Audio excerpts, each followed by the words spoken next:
আমরা এখন যাচ্ছি সাদা পাথর।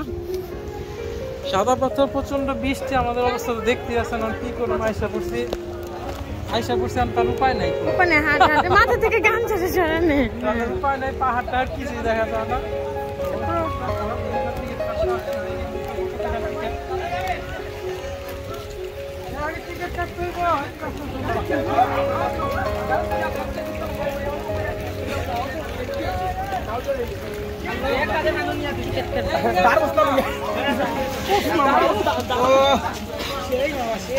লাইভ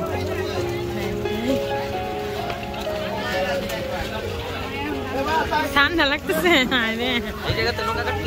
আমরা সাদা পাথর দেশে রওনা হয়ে গেছি। যে আমাদের মাঝি নৌকা, খুব বৃষ্টি, প্রচুর বৃষ্টি, পাহাড় পর্বত কিচ্ছুই দেখা যাচ্ছে না, আবহাওয়া বেশি একটা ভালো না। তারপরে আমরা বের হয়েছি, এখন কি করার, আসছি, ঘুরতে তো হবেই।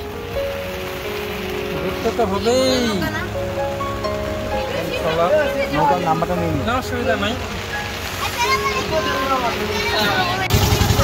প্রচুর বৃষ্টির ভিতরে আমরা, পাহাড়ও দেখা যাচ্ছে না, আইসা করছি আমরা সাদা পাথর।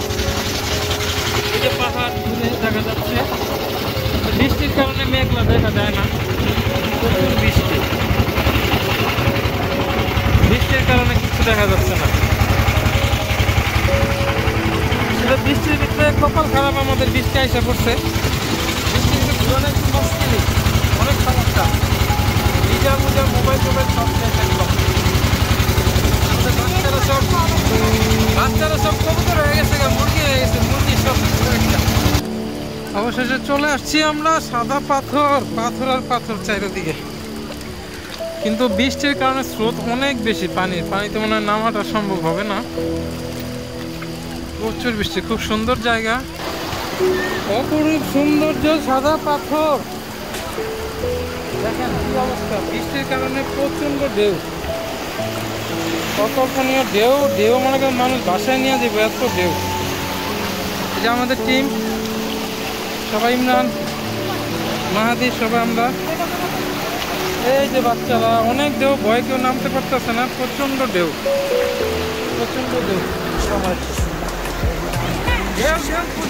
একদম মানে নামিয়ে নিয়ে যেত না।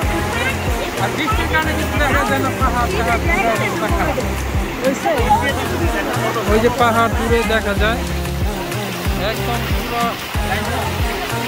মেঘে দেখছেন অবস্থা, এবং মেঘের ভিতরে আসা রিস্ক, কিছু করার নাই। তারপর অনেক মানুষ আসছে, আমরাও আসছি।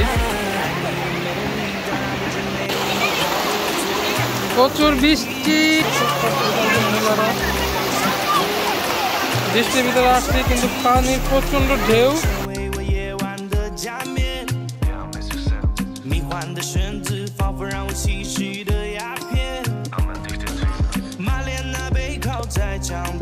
散发着迷人的美